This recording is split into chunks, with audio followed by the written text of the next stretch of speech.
Amin. Shalom. Hari ini kita memperingati kenaikan Tuhan Yesus Kristus. Ini adalah salah satu dari momen yang sangat penting. Mengapa? Kalau Tuhan Yesus tidak naik, Roh Kudus tidak akan turun. Karena kita tidak bisa melakukan tanpa Tuhan. Mari kita buka kebenaran firman Tuhan di dalam Roma 8. Beberapa hari yang lalu ada pembicaraan dengan anak saya. Saya berkata, ayo kamu belajar untuk jadi berkat, kamu belajar untuk jadi berkat. Lewat apa? Kata dia, kamu bisa menggambar, kamu bisa menulis. Oke, mari kita buka usaha kaos. Lalu anak saya berpikir, bagaimana bisa menjualnya? Dia cari-cari, dia doa, dan dia berkata, apa ayat favorit Papa? Saya berkata Roma 8 ayat 28. Dan mari kita baca ayat favorit itu. Roma 8 ayat 28. Bahwa kita tahu sekarang bahwa Allah turut bekerja di dalam segala sesuatu untuk mendatangkan kebaikan bagi mereka yang mengasihi Dia, yaitu mereka yang terpanggil sesuai dengan rencana Allah. Sebab semua orang yang dipilihnya dari semula, mereka juga ditentukannya dari semula untuk menjadi serupa dengan gambarannya, supaya ia anaknya menjadi yang sulung di antara banyak saudara. Dan mereka yang ditentukan dari semula, mereka itu juga dipanggilnya, dan mereka yang dipanggilnya itu juga dibenarkannya, dan mereka yang dibenarkannya, mereka itu juga dimuliakannya. Puji Tuhan. Siapa yang percaya kita adalah orang-orang yang dipilih dan dibenarkan oleh Tuhan? Angkat tangan.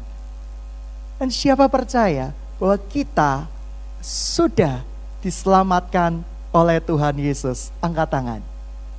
Dan saya mau memberikan sebuah pelajaran singkat. Mari kita buka Filipi 2. Ya. Filipi 2 ayat 12. Dikatakan di sini, hai saudara-saudaraku yang kekasih, kamu senantiasa taat, karena itu tetaplah kerjakan keselamatanmu dengan takut dan gentar, bukan seperti pada waktu aku masih hadir, tetapi terlebih pula sekarang pada waktu aku tidak hadir. Ketika Tuhan Yesus mati di kayu salib, 3 hari dia di alam maut, ia memberitakan Injil kepada para tawanan. Dasar pemahaman ini dipakai oleh beberapa orang untuk memberitakan Injil kepada orang mati, karena menyangka orang mati masih mendapat kesempatan untuk memberitakan Injil. Tetapi ayat yang tepat ini adalah roh-roh di zaman Nabi Nuh. Dan Tuhan memberitakan yang namanya proklamasi kemenangannya kepada alam maut, bahwa ia sudah mengalahkan maut. Dan orang yang percaya kepada dia akan diselamatkan, akan memperoleh hidup yang kekal, dan itu sudah final. Lalu apa yang dimaksud dengan ayat Filipi, kerjakan keselamatanmu dengan takut dan gentar? Teman-teman, pernah nggak Anda mengalami namanya slip mobil? Di zaman dahulu ketika saya retreat, saya pernah mengalami slip mobil dengan mobil merah, dan saya hampir menabrak pom bensin.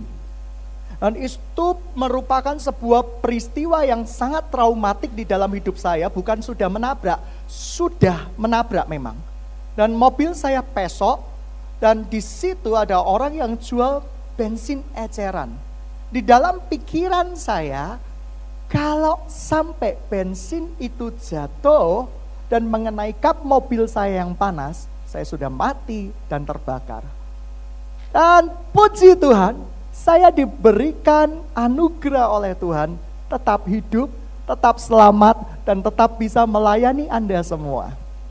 Nah, sidang jemaat yang dikasihi Tuhan, setiap kali saya melewati tikungan yang sama, hati saya berdetak hebat, dan saya selalu mengucapkan kepada, misalnya kendaraan itu disupir oleh orang lain, hati-hati, hati-hati, hati-hati, dan hati-hati. Apakah saya akan mengalami peristiwa seperti itu lagi? Belum tentu. Mengapa saya yang tadinya sudah diselamatkan oleh Tuhan dari peristiwa menabrak pom bensin mini itu, sekali lagi selalu mengingatkan kepada orang yang akan berbelok di tikungan tersebut untuk berhati-hati. Itu sebagai bentuk berita, ucapan syukur saya bahwa saya sudah diselamatkan oleh Tuhan, dan oleh karena itu saya proklamasikan keselamatan saya dengan mengerjakannya dengan takut dan gentar di hadapan Tuhan. Sekali lagi seperti ini, saya pernah mengalami sesuatu ujian di teknik di sebuah fakultas lah ya. Dan ujian itu bernama Compre. Compre artinya Anda boleh membuka semuanya. Teman-teman yang dikasihi Tuhan, Compre itu berbunyi seperti ini. Ya, Compre pertama tidak lulus. Compre kedua tidak lulus. Compre ketiga tidak lulus. Karena belas kasihan dari fakultas dan anugerah dari fakultas, diberitakan berita gede-gede. Compre keempat adalah pemutihan. Apapun hasilnya, kamu akan lulus. Saya pernah trauma. Saya pernah tidak lulus. Di Compre pertama, Compre kedua, Compre ketiga. Dan Compre keempat, saya kerjakan keselamatan saya dengan takut dan gentar. Dan saya betul-betul bersungguh-sungguh, mati-matian belajar. Dan puji Tuhan, saya lulus dengan nilai yang cukup, bukan karena pemutihan. Anda ketika pernah mendapat sebuah kesempatan emas untuk masuk ke dalam kerajaan neraka, dan kesempatan emas itu berulang-ulang di dalam hidupmu, dan Yesus menyelamatkan hidupmu, menjaga hidupmu, dan mengantarkan hidupmu sampai ke negeri yang kekal. Apa yang kamu akan lakukan? Orang yang benar-benar merasa diselamatkan, dia akan memproklamasikan keselamatannya dengan takut dan gentar. Seperti ilustrasi saya tadi, saya sudah ujian Compre yang keempat, saya tidak menyerah di Compre yang keempat walaupun sudah ada pengumuman Compre yang keempat kasih karunia lolos semua. Sidang jemaat yang dikasihi Tuhan, pernahkah engkau merasa dirimu sudah masuk di dalam kerajaan neraka, engkau tidak ada pengharapan? Tapi ketika engkau mengikuti Yesus, percaya kepada Yesus, engkau sudah diselamatkan dan beroleh pengharapan. Amin. Amin. Oleh karena itu, damai sejahtera yang Tuhan tinggalkan itu untuk selama-lamanya. Saya tidak takut mati di dalam nama Tuhan Yesus Kristus, karena saya tahu ketika kita mati di dalam Dia, sungguh betapa besar kemuliaan yang akan menanti kita di kematian kita di dalam Kristus Yesus. Oleh karena itu jangan ragu memproklamasikan keselamatan kamu dengan takut dan gentar. Mengerjakan bukan berarti kamu belum diselamatkan. Mengerjakan bukan berarti kamu tidak diselamatkan. Mengerjakan adalah sebuah ucapan syukur kita sebagai orang yang sudah diselamatkan. Ketika orang tua Anda memberikan warisan rumah kepada Anda, orang tua Anda tidak memiliki harta apapun, memberikan warisan rumah. Rumah sudah di tangan Anda, sertifikat sudah di tangan Anda. Lalu sebagai orang yang tahu mengucap syukur, sebagai orang yang berterima kasih, Anda tetap merawat orang tua Anda, memberkati orang tua Anda, walaupun sertifikat sudah di tangan. Itulah orang-orang yang mendapat anugerah keselamatan. Ia akan mengerjakannya dengan takut dan gentar. Pada waktu Tuhan Yesus di alam maut 3 hari, ia memproklamasikan Injil bahwa aku sudah bangkit di antara orang mati, aku sudah mengalahkan maut, aku adalah Yesus yang dinubuatkan dari nabi-nabi zaman terdahulu, dan aku sekarang ada untuk menyatakan berita keselamatan bagi banyak orang.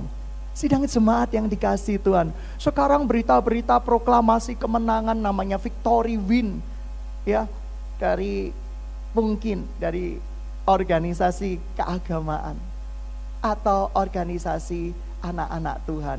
Saya rasa victory win-nya kurang bertanggung jawab. Kemarin kami sudah memenangkan 1.000 orang. Mereka maju ke depan terima Tuhan Yesus sebagai Tuhan dan Juru Selamat. Pernah nggak Anda sadar yang 1.000 orang menerima Tuhan Yesus sebagai Tuhan dan Juru Selamat, itu sebenarnya mereka sudah diselamatkan. Tetapi karena takut belum diselamatkan, karena khotbah yang menakutkan. Nah, khotbahnya seperti ini nih. Siapa yang kemarin belum berbuat dosa angkat tangan? Tidak berbuat dosa sama sekali. Siapa yang kemarin tidak berbuat dosa sama sekali, bisa menjaga bibir, ucapan, tidak nyakitin orang sama sekali, angkat tangan. Siapa yang masih berbuat dosa kemarin? Bohong, tipu-tipu dikit, ngomongnya serong dikit, angkat tangan. Saya aja. Kalian semua menjaga perkataan Anda dengan takut dan gentar akan Tuhan. Sidang jemaat yang dikasihi Tuhan, saya pun masih melakukan kesalahan-kesalahan di dalam lidah. Hati saya kadang mencondongkan saya dalam perkara-perkara tertentu. Tetapi sidang jemaat yang dikasihi Tuhan, sekali lagi sidang jemaat yang dikasihi Tuhan, apa yang saya lakukan kemarin, contoh, ya, contoh. Ketika seorang pengamen, ya, seperti itu. Kita menolak dia, tidak ada uang kecil. Pengamennya berkata uang besar juga nggak apa-apa, itu kurang ajar gitu ya, seperti itu. Uang besar nggak apa-apa, tetapi kita berkata bahwa saya nggak suka musik, saya nggak suka lagu, Pak, maaf. Bohong nggak saya? Bohong. Saya nggak enak mau mengatakan dengan jelas seperti ini, Pak, saya nggak suka suaramu. Saya akan ditawur oleh teman-teman pengamen dan kawan-kawannya, karena memang lagunya nggak enak sama sekali. Ya kan, lagunya itu kayak apa ya, yang kalau kita mendengar lagu-lagu dari Tuhan itu sukacita ini kayak ngenes gitu ya, kayak prihatin gitu ya, kepingin mengusir seperti itu, karena nggak tahan. Kita kepingin menikmati makanan kita, mendapat suara yang betul-betul entah itu bencana atau anugerah, saya juga enggak jelas. Dan kita berkata bahwa saya nggak suka musik, mohon maaf, seperti itu. Bohong nggak? Bohong. Kita ini belum sempurna total loh. Ketika saya berkata kepada anak saya, Pak, beli es krim. Sorry, Papa nggak ada duit.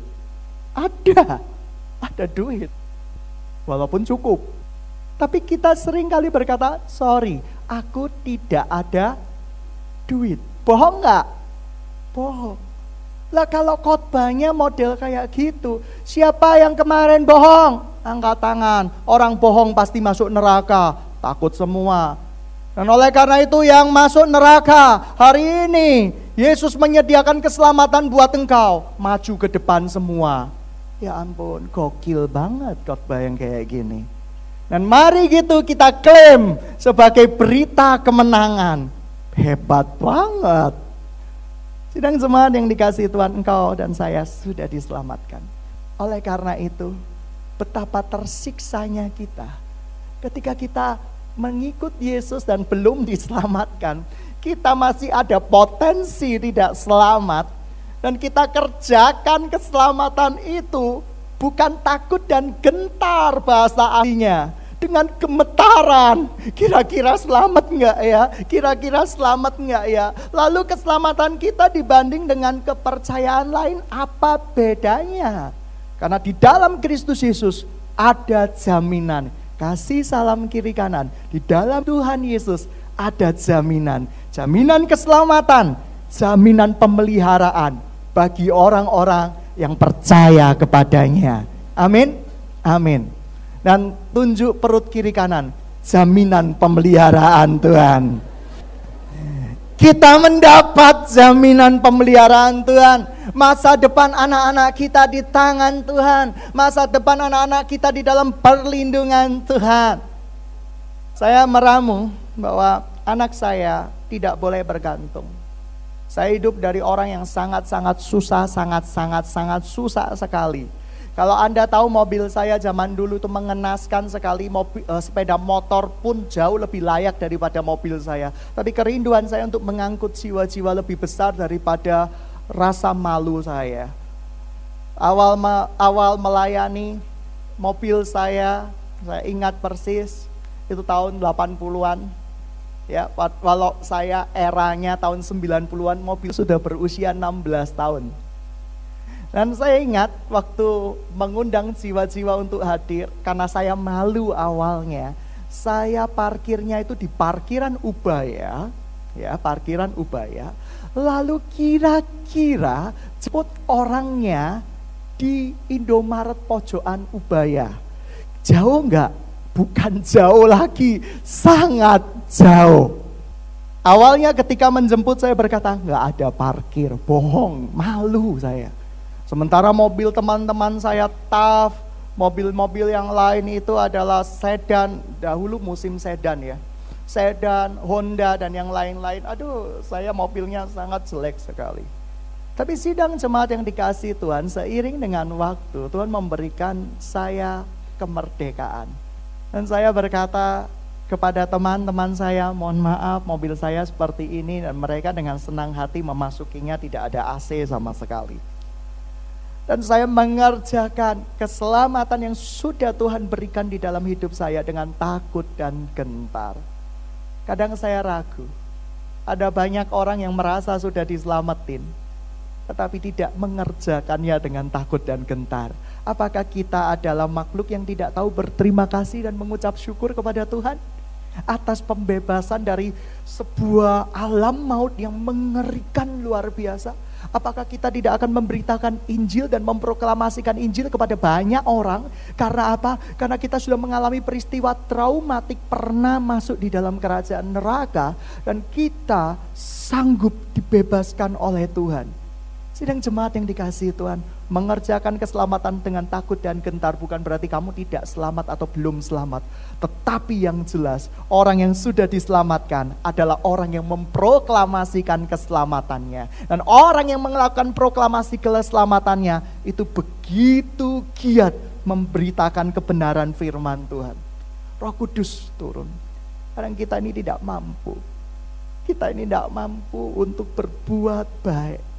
Kita ini tidak mampu untuk tulus, dan kita tidak mampu untuk rendah hati. Karena Roh Kudus, Tuhan bentuk kita menjadi pribadi-pribadi yang rendah hati. Karena Roh Kudus, Tuhan bentuk kita dari pribadi-pribadi yang memaafkan. Karena Roh Kudus yang menuntun langkah-langkah kita, kita bisa dibebaskan dari begitu banyak perkara. Karena saya dibesarkan dari keluarga yang tidak mampu. Saya mendidik anak-anak saya dengan takut akan Tuhan. Saya memberikan sangu kepada anak-anak saya 3.000. Sementara orang lain maybe 10.000. Saya berharap engkau bertanggung jawab dengan 3.000-mu. Pada waktu saya ulang tahun cukup lumayan berkesan. Kenapa? Anak saya yang kedua mengamplop saya uang 50.000 dan 30.000. Itu hasil daripada tabungan dia. Puji Tuhan, itu bayar harga namanya. Amin, amin. Kamu mau ke sekolah minggu, saya dulu diajari oleh orang tua saya, bayar harganya. Sama nenek saya diajari bayar harganya. Nenek saya mengajarkan saya, kalau kamu ke sekolah minggu, uang jajanmu kamu tabung, kamu berikan nama Tuhan. Amin. Tapi anak zaman now orang tuanya yang ngasih sekolah minggu. Ini ya, nanti kasih ya. Kita dari kecil harus mendidik anak-anak kita dengan roh yang takut akan Tuhan. Sebab supaya besar, ia mengalami yang namanya supaya beruntung jalan-jalannya, supaya diberkati Tuhan jalan-jalannya. Bahwa apa yang kamu berikan, ya sekali lagi, apa yang kamu didik pada anak-anakmu masa kecil, itu menentukan hidupnya di masa yang ke depan hari. Sidang jemaat yang dikasihi Tuhan, saya didik anak saya yang pertama, kedua, dan ketiga dengan roh yang takut akan Tuhan. Mereka belajar, tidak perlu. Kadang nenek merusak segala sesuatu. Percayalah, nenek itu menjadi sinterklas. Saya ngomong iblis nggak tega ya, sinterklas terselubung. Di saat anak saya batuk, saya punya pantangan, jangan makan coklat. Begitu neneknya datang, wah anak-anak itu berbahagia kalau neneknya datang. Superhero datang gitu ya, menyelamatkan kami dari cengkraman ayah gitu ya. Dan tiba-tiba ibu saya membawa anak saya, belilah apapun yang kamu mau. Daging itu lemah, dibelilah coklat, es krim dan yang lain-lain. Dan nenek mereka berkata kepada mereka, jangan bilang-bilang papa kamu. Ini sudah merupakan ajaran dosa. Ini sudah merupakan ajaran dusta. Tapi saya tidak tega kalah pangkat saya gitu ya. Karena itu adalah ibu saya. Dan akhirnya mereka makan es krim. Dan ketika mereka makan es krim, saya hentikan es krim 5.000. Ke dokter sekali pergi, dokter anak 100, kurang lebih 150.000. Saya selalu belajar untuk mencari dokter yang kualitas yang baik, tapi dengan harga yang ekonomis, yaitu pergi pada waktu kliniknya pagi-pagi bersama orang kebanyakan. Sidang jemaat yang dikasihi Tuhan, dan ketika sakit itu luar biasa. Tidak cukup uang yang namanya 300, 400, 500 ribu. Dan ketika sudah sakit 5.000 itu seakan-akan begitu tidak berartinya ketimbang kamu harus sakit menghabiskan 500.000. Apalagi di beberapa dokter harus periksa darah dulu, periksa kencing dulu gitu ya. Ya kan, suatu saat saya berharap ada periksa mata, foto dulu gitu ya, post up dulu dan yang lain-lain. Sidang jemaat yang dikasihi Tuhan, lihat harga ketidaktaatan anak saya berbuah dia sakit. Tetapi teman-teman, saya selalu ajarin kepada anak saya, jujur sama saya. Tadi ya jujur. Tadi aku disuruh ama untuk tidak bilang kepada papa. Gitu ya. Oh gitu. Apalagi ya seperti itu. Ayo jujur gitu ya, jujur pada saya. Oleh karena itu dia selalu jujur, selalu jujur. Kalau anak saya yang kedua ini masih ya perlu dibentuk sedikit. Karena apa? Masih bisa ngeles. Oh jangan marahi amak, karena amaknya ini juru selamatnya dia gitu ya, seperti itu. Makan permen apapun boleh, makan yupi apapun boleh gitu ya, seperti itu. Dan dia berkata, saya itu cuma tercengung, waduh perubahannya dahsyat banget. Dulu saya makan permen 1 biji aja langsung dilempar, batuk tahu, wah gitu ya. Makan es krim gak boleh, katanya biaya dokter mahal tahu. Ibu saya sudah bertobat sekarang, puji Tuhan gitu ya. Sehingga apa? Sehingga dia memberikan semuanya kepada anak-anak saya. Datangnya sebulan sekali. Kalau saya datang tuh mesti jantung saya berdebar. Apalagi yang akan dilakukan? Ya kan, pemufakatan apalagi yang akan dilakukan? Dan ternyata tidak terlalu baik. Dan anak saya akhirnya saya didik, ayo mulai belajar melayani Tuhan dan mulai bekerja dari dini. Mereka belajar menabung. Kami tabungkan di sebuah bank dari kecil demi kecil, karena uang yang kita miliki bukanlah uang kita sendiri, tetapi kita gunakan memang untuk kerajaan Tuhan. Sidang jemaat yang dikasihi Tuhan, ketika saya didik seperti itu, saya berdoa, one day mereka akan menuai dari apa yang saya tabur, benih-benih firman Tuhan. Dan saya tidak takut dengan pemeliharaan Tuhan atas hidup mereka. Tuhan menjamin hidup mereka, anak cucu orang yang dibenarkan Tuhan itu tidak akan pernah apa? Meminta-minta. Tetapi seperti embun di Gunung Hermon, dia akan mengalir ke Bukit Sion, dan itu akan memberkati kita semua. Oleh karena itu jaga anakmu dengan kebenaran firman Tuhan. Mereka suruh berdoa, ketika saya mengantarkan doa mereka tidur, anak saya yang pertama kedua, ayo doa. Sudah doa, enggak, saya nggak lihat. Doa cepet banget. Cuma 3 detik, amin. Doa itu komunikasi, ya kan? Saking capeknya dia berdoa. Anak saya berdoa lagi waktu malam hari. Dear God, thanks about food and apa. Loh, gimana sih? Kamu itu mau doa malam, bukan doa doa ini terlalu terbiasa. Ini doa orang, ya maklum lah, doa kelihatannya ini di sekolah diajarkan. Saya komplain nanti, ya. Saya komplain. Walaupun otoritas kepala sekolahnya jauh lebih besar, nggak peduli, saya hamba Tuhan, saya lebih besar, tak ngomongi gitu ya, seperti itu. Jadi saya komplain, ini kenapa ini ritual banget, thank you atas makanan yang diberikan, amin. Bahkan pada waktu pagi, thank you Jesus, thank you bless for my food and drink, thank you Jesus. Loh ya opo sih gitu ya, seperti itu. Jadi ini namanya doa ritual. Oleh karena itu doa itu harus munculnya dari hati. Ketika saya sakit, saya mengalami banyak sakit penyakit. Puji Tuhan, Tuhan bebaskan. Anak saya tak suruh untuk tumpang tangan saya. Tumpang tangan, tumpang dada. Dan mereka ini perlu diajari iman. Selalu berkata, sudah sembuh Pak, cepet banget gitu ya.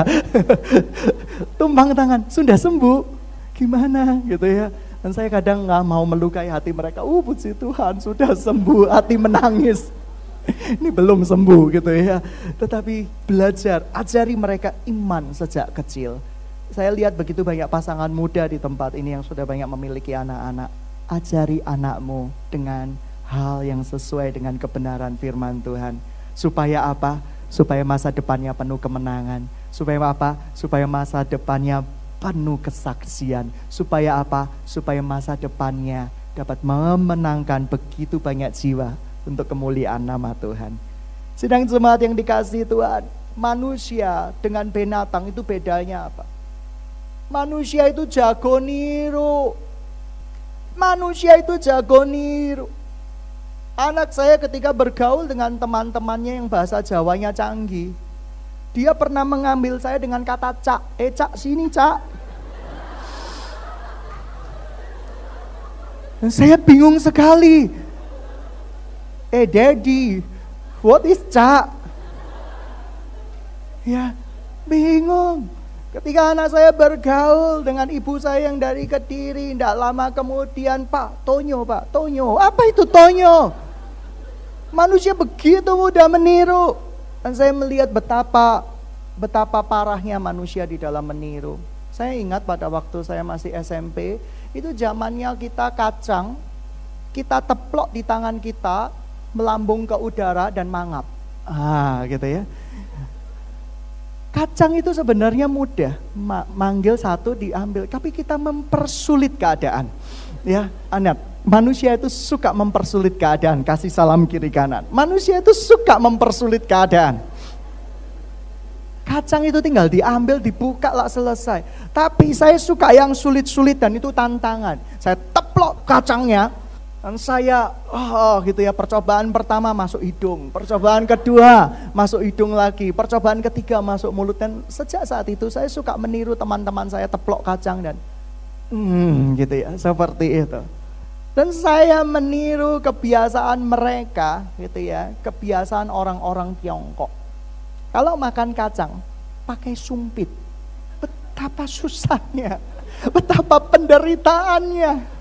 Dan saya meniru saudara-saudara saya. Waktu itu saya ingat pada waktu SD saya mengambil kacang dan saya tinggal makan kriuk-kriuk, tapi tangan saya dipukul sama ibu saya yang sopan.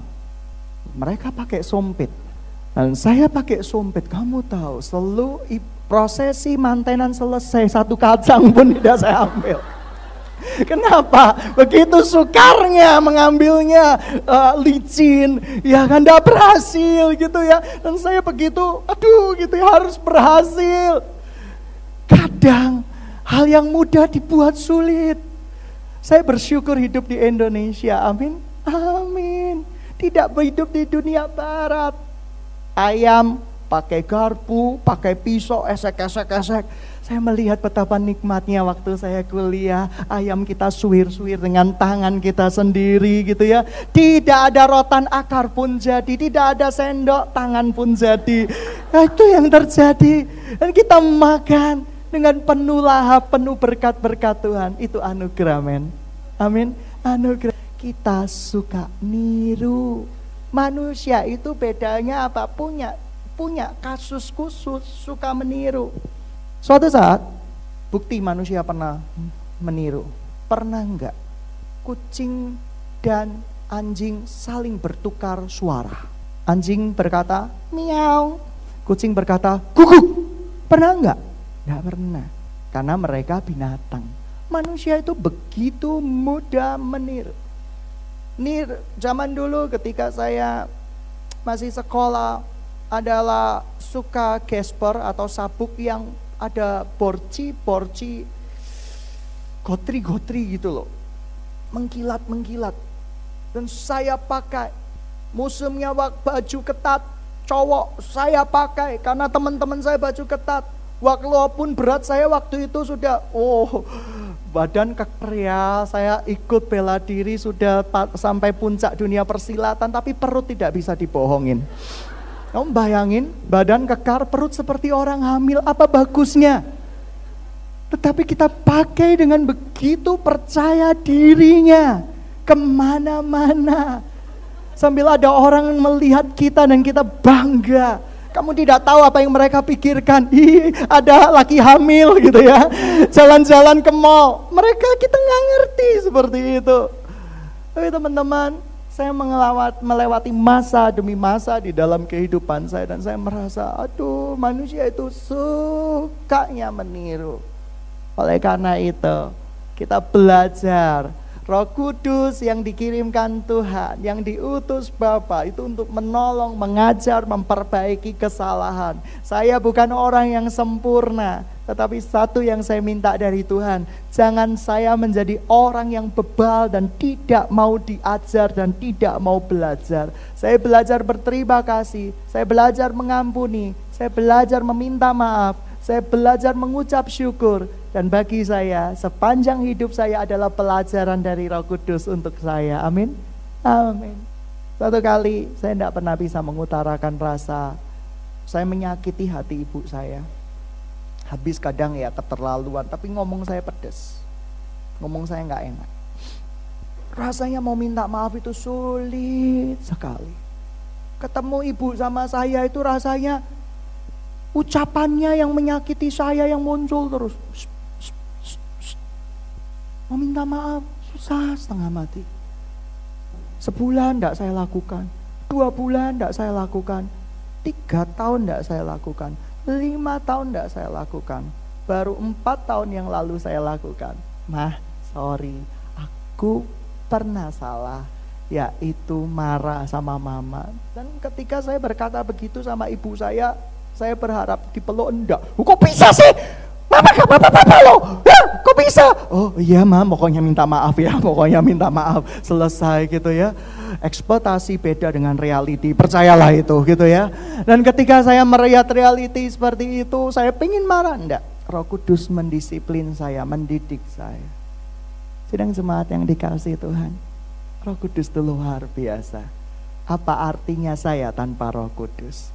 Dia membimbing, memperbaiki kesalahan, menuntun kehidupan kita. Oleh karena itu kalau Yesus tidak naik ke surga, Roh Kudus tidak akan turun. Kalau Roh Kudus tidak akan turun, kita semua masih ada di dalam penjara, yaitu penjara alam maut. Tetapi hari-hari ini walaupun Roh Kudus sudah turun dan Anda sudah dibebaskan, Anda banyak menciptakan penjara-penjara sendiri. Penjara ketakutan, penjara kekhawatiran, penjara mencari uang terus-menerus, tiada henti, tiada hari, dan semuanya yang terjadi. Kamu tahu bedanya motivator dengan rohaniawan? Motivator memacu Anda untuk menjadikan bahwa diri Anda sanggup, diri Anda berharga, engkau sanggup. Tetapi seorang rohaniawan akan berkata, memang engkau sanggup, engkau luar biasa, tapi tidak apa-apanya dibanding kamu tidak mendapat perkenanan dari Tuhan. Dan perkenanan Tuhan itu sempurna di dalam hidup kita. Oleh karena itu seorang rohaniawan kalau berbicara motivasi terus, menjadikan jemaat merasa dirinya tidak perlu Tuhan lagi. Karena aku adalah bangsa terpilih, imamat rajani, bangsa yang kudus, umat kepunyaan Allah. Tidak ada penundukan diri di hadapan Tuhan semesta alam. Oleh karena itu sidang jemaat yang dikasihi Tuhan, kami rindu sekali one day anak-anak sekolah minggu ini akan menjadi anak-anak yang berdampak. Kita berikan kebenaran firman Tuhan. Kita berikan mereka sebuah skill yang utama, yaitu roh yang takut akan Tuhan. Dan ketika saya berkata pada anak saya, buat yang bagus ya, Roma 8:28. Cetaknya bagaimana? Nanti saya ajari. Carinya di mana? Cari sendiri. Untungnya berapa? Cari sendiri. Ibu saya berkata komersialisasi anak. Loh, saya berkata kalau mama gitu ya, seperti itu. Ya, tidak mendidik saya dari kecil. Saya juga tidak akan jadi sesuatu hari ini. Tetapi saya akan mendidik dia menurut jalan yang patut baginya.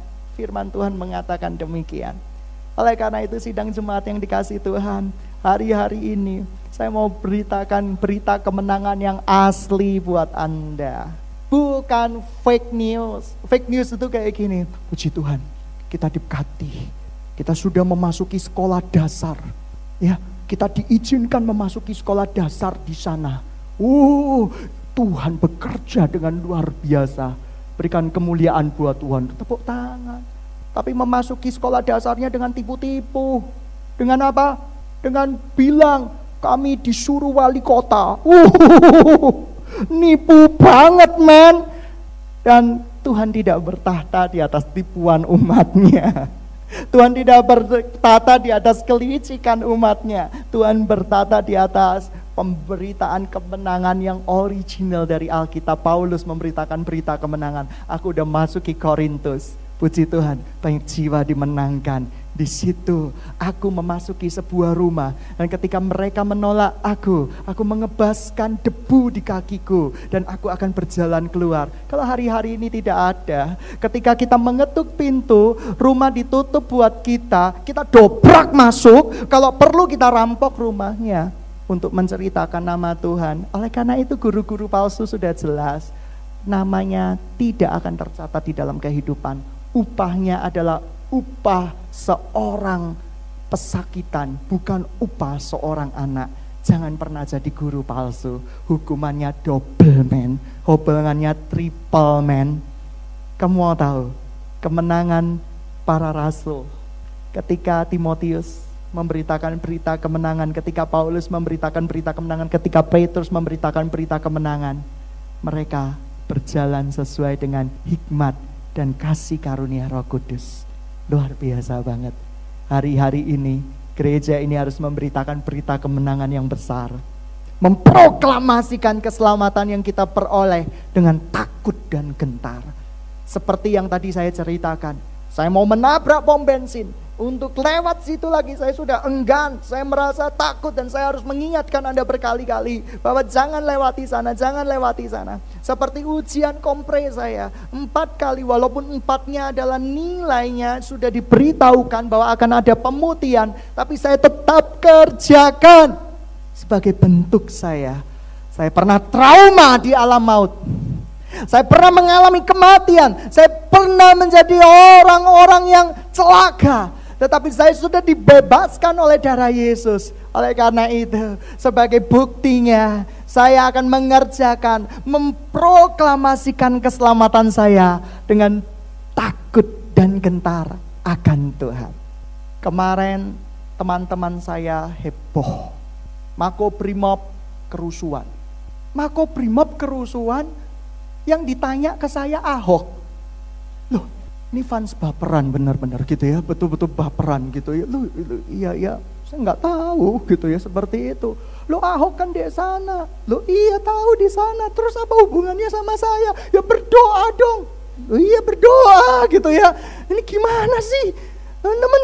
Kita ini mudah dibakar oleh sebuah situasional yang tidak bertanggung jawab. Malah ada yang memberitakan yang disandra itu Pak Ahok. Ya udahlah, bagi dia adalah mati keuntungan. Saya pun percaya mati saya adalah keuntungan. Amin, amin, selesai.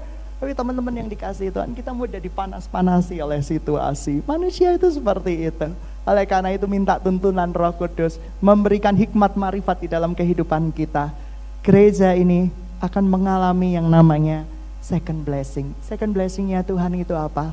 Berkat-berkat ketika kita melakukan kebenaran-kebenaran firman Tuhan. First blessingnya itu apa? Keselamatan, dan Anda sudah memperolehnya. Kita memperoleh second blessing hari-hari ini.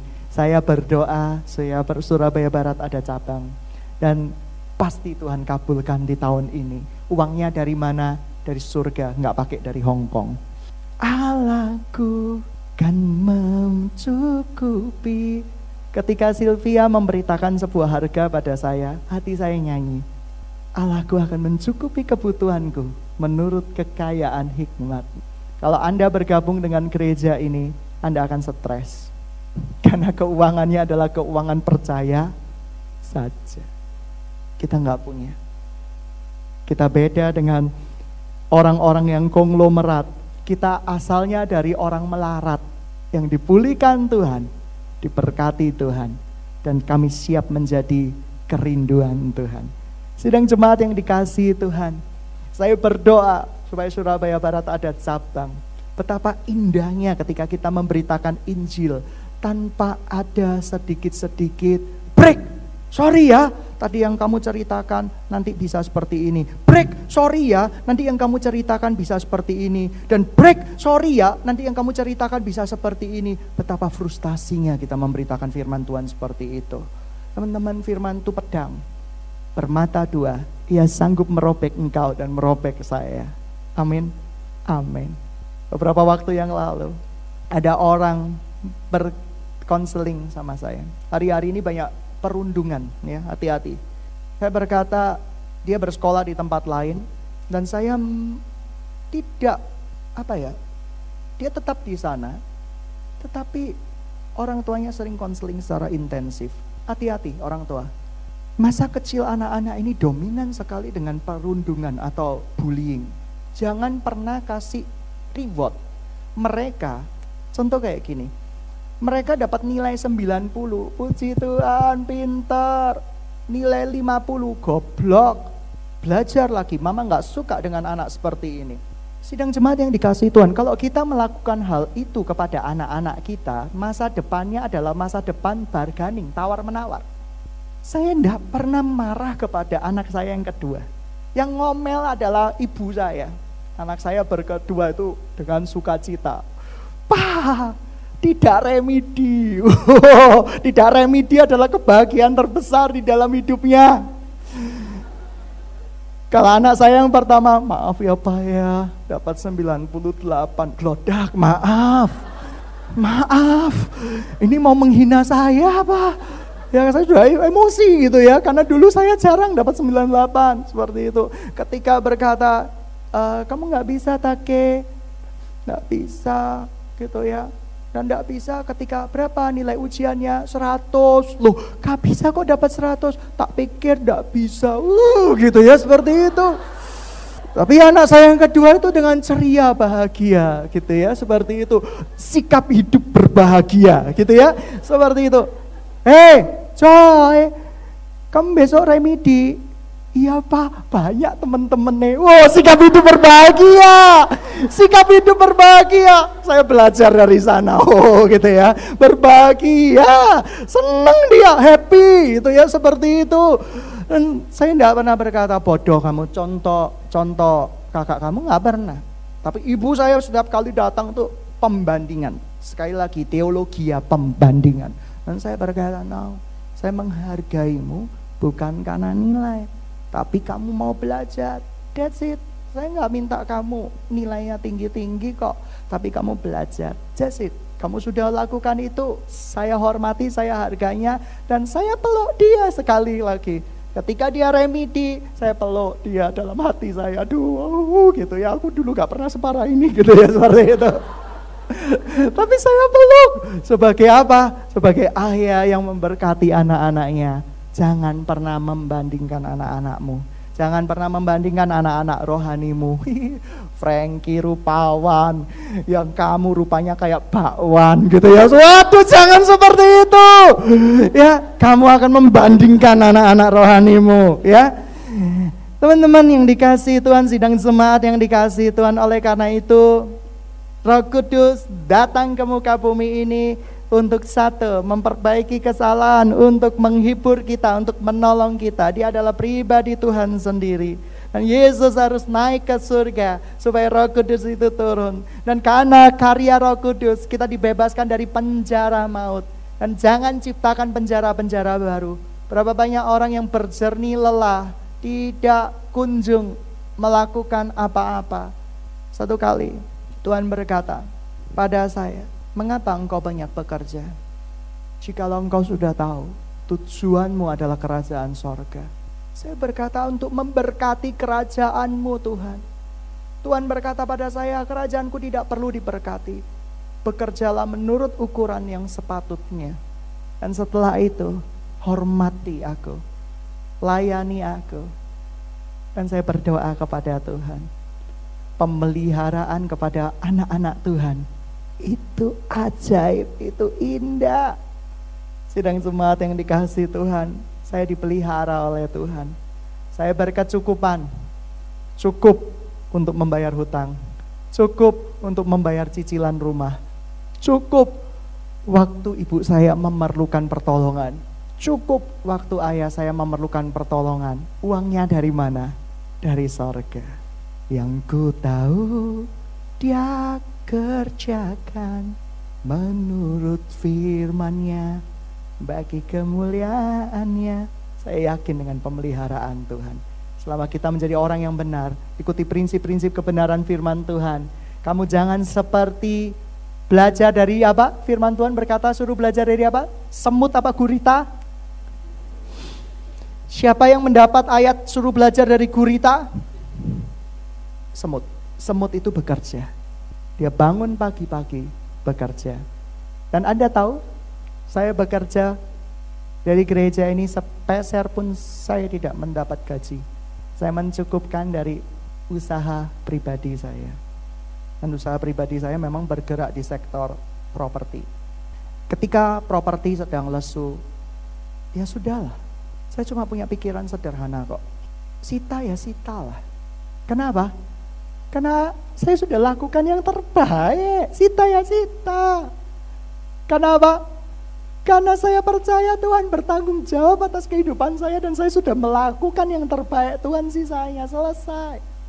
Ya puji Tuhan, tidak disita sih, sudah lunas. Amin. Prinsip saya seperti itu. Karena bagi saya, dengan telanjang aku keluar dari kandungan ibuku, tidak pernah satu bayi pun di muka bumi ini sudah berpakaian waktu keluar dari rahim ibunya. Siapa yang ada? Pakai tuxedo, gitu ya, seperti itu. Tidak ada. Dengan telanjang kita keluar dari kandungan ibuku. Tuhan yang memberi, Tuhan yang mengambil. Terpujilah nama Tuhan. Prinsip harus ditekankan, karena kepemilikan itu tidak baik sama sekali. Oleh karena itu saya belajar mempertahankan. Ini kan ego. Ego ini harus diperangi. Kamu pikir saya sudah bebas ego sampai sekarang ini? Tidak. Sampai maut menjemput, Tuhan akan memurnikan, bukan memukul kita, menjadikan serupa dengan wajahnya. Luar biasa. Siapa yang gak pernah cemburu angkat tangan? Siapa yang pernah cemburu angkat tangan? Cemburu. Oh, ini masih ada ego. Anak-anak muda, mari kita dibesarkan oleh firman Tuhan. Anak-anak muda zaman now dibesarkan oleh quote-quote. Anak muda zaman sekarang dibesarkan oleh bahasa mutiara, kata-kata mutiara. Mari kita dibesarkan oleh firman Tuhan. Amin. Amin. Mereka mencari sendiri kebenaran firman Tuhan. Dari mana? Dari internet. Orang tuanya gak pernah ngajarin siang dan malam, padahal ulangan berkata apa? Ajarkan kepada anak-anakmu berita kehidupan. Ingatkan mereka siang dan malam pada waktu mereka pergi kemanapun juga mereka berada. Ingatkan mereka berita itu. Tidak henti-hentinya. Supaya mereka menjadi pribadi yang cinta akan Tuhan. Amin. Amin. Yang berikutnya, pemain musik maju ke depan. Katakan salam kiri kanan. Roh Kudus sudah turun di muka bumi ini. Turun di hatiku. Jangan ciptain penjara-penjara baru ya. Penjara jodoh, penjara cinta, penjara suka nonton film kotor, penjara-penjara yang lain. Kamu udah bebas. Jangan diciptakan penjara sendiri. Penjara itu ndak enak. Sego pecel sih enak ngomong. Amin. Amin. Jangan ciptakan diri dengan kesukaran-kesukaran badani yang saya percaya gak akan ada habisnya. Dan mari hari ini kita memuji nama Tuhan. Yesus sudah naik ke surga. Yesus sudah naik ke surga. Artinya apa? Mari kita beritakan keselamatan kita dengan takut dan gentar. Berita keselamatan. Berita keselamatan. Berita keselamatan. Berita keselamatan. Berita keselamatan.